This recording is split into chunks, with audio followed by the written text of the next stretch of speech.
Hello everyone and welcome back to the channel. My name is Gonzii and today we are going to be reacting to another Mr. Ballen video, man. This time called Top 3 Last Minute Decisions That Changed History Part 1. So yeah, man, without further ado, let's go, man. Let's go. Shout out Mr. Ballen.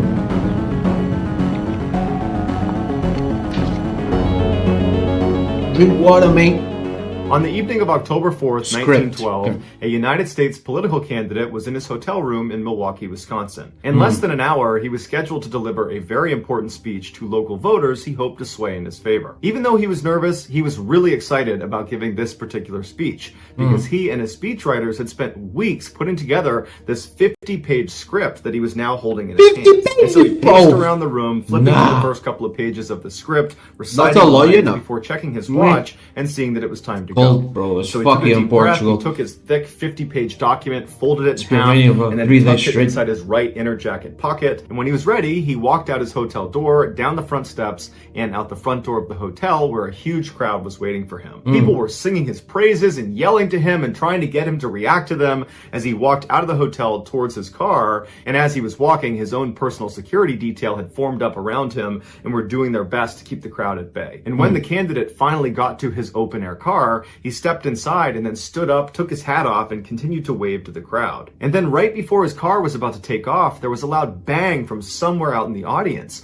and the candidate hunched over. He had been shot. His security detail immediately recognized who the gunman was, and they attacked him, kicking his gun away and putting him in a chokehold. And the rest of the crowd kind of forms up and begins beating on this gunman. And amidst all this chaos, the candidate who's just been shot stands up and yells to the crowd, "Don't kill him! Don't kill him! Bring the gunman to me." And the crowd is so surprised that their candidate is not on the ground because, again, he's just been shot, that they stop. They stop attacking the gunman. And even the security detail, they're just holding the guy in a chokehold, looking up at the candidate like, "Really? You're not down? You just got shot."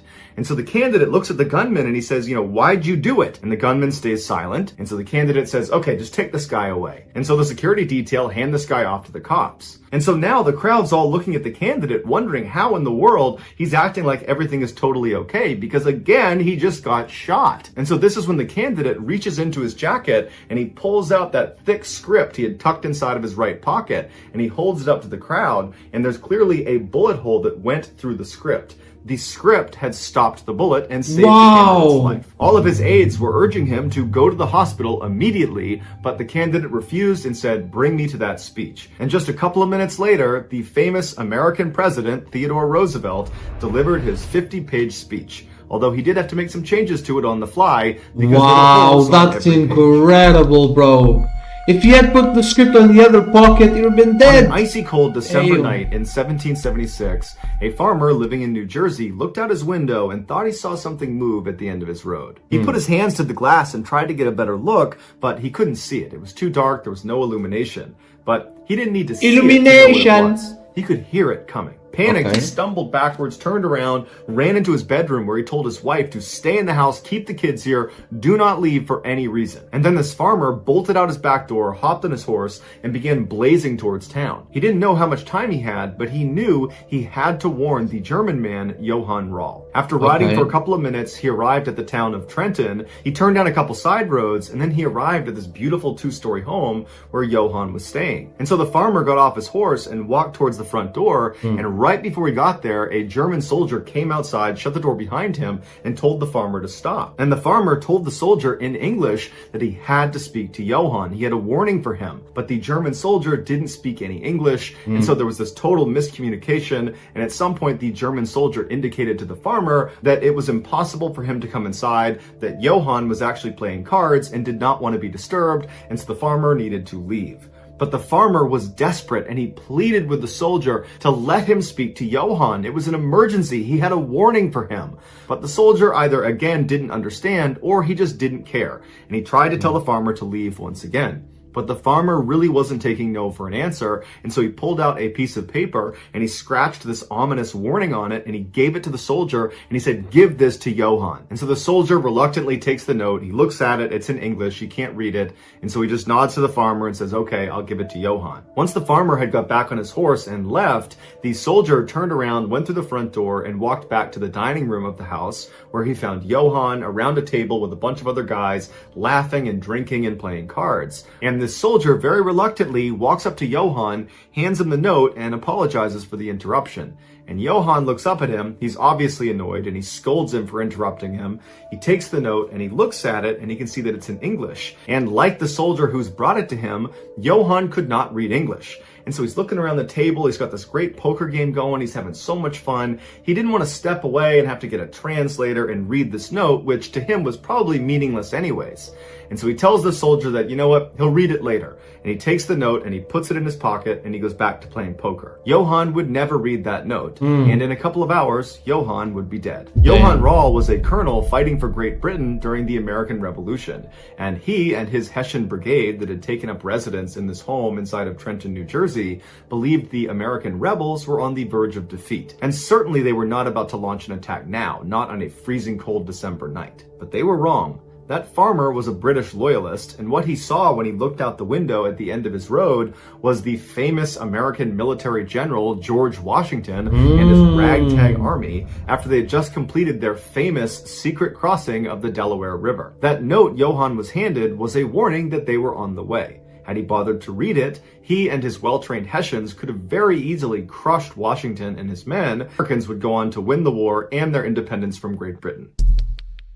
Man, it's wild how like one decision can change the course of history altogether, David man. Blair was a senior merchant seaman working for the British shipping company called White Star Line. In February of that year, he was informed by his company that he would be the second officer of this massive luxury cruise liner that was still being built in Northern Ireland. As the second officer, David's primary responsibility was the ship's navigational operations, amongst other things. Now, David had handled these responsibilities on other ships, but he'd never done it on a ship of this size. This would easily be the most challenging thing David had done in his career to date. But he told his family he was really excited about it. David immediately moved to Belfast, where the ship was being built, and he lived there for 3 months until construction was done. On April 2nd, the final rivet was put into the ship, and it was launched successfully into the water. It was built in Belfast, then went to Southampton, and then was supposed to go to New York City. Their first stop was Southampton in the UK, and for this leg of the journey, it was just going to be the crew and the staff. 2 days later, they arrived without incident, and for the next several days, the ship remained in port as the crew prepped it for its first true maiden voyage, which was going to be to New York City. On April 10th, all preparations had been made,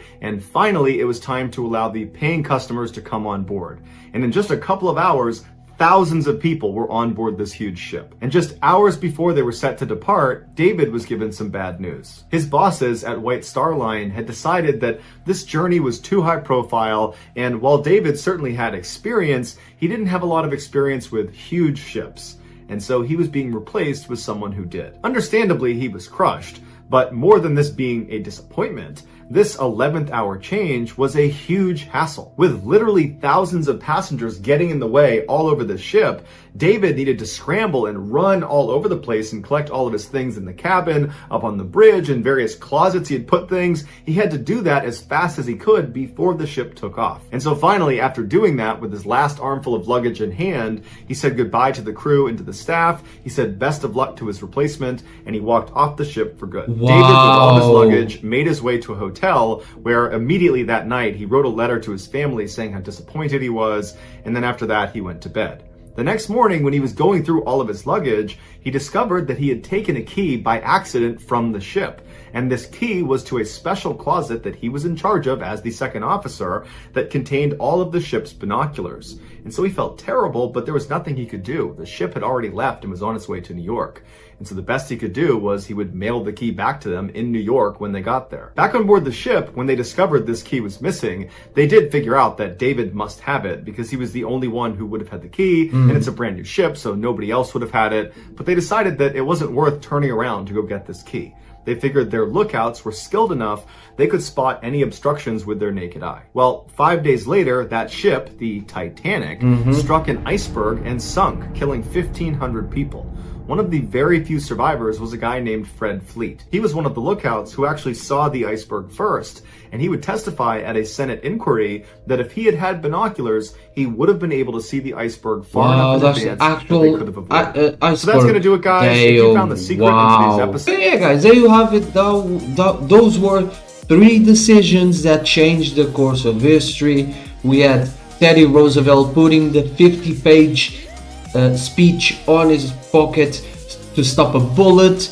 We have the guys that didn't stop the American Revolution, and we have the guy that was kicked off the Titanic before it sunk, and basically caused them to not see the iceberg and die. But yeah, man, it's wild how history can be like altered with one decision here and there, and sometimes it's a small decision, like Teddy Roosevelt putting his speech inside of his pocket. It's like it's not a big decision to make. It's like, oh, where do I put this? Inside my pocket so it doesn't fall. It's where. Guys, thank you so much for watching this video, man. Hope you guys enjoyed it as much as I did. Go subscribe to Mr. Ballen, man. But before you go, don't forget that we're on the channel, man. Come on, bro. Keep God first, as always. Drink water, go tell somebody you love them, and if you're here, you know what to do, man. Like the video, subscribe to the channel. My name is Gonzii, and I'll see you guys tomorrow. Goodbye!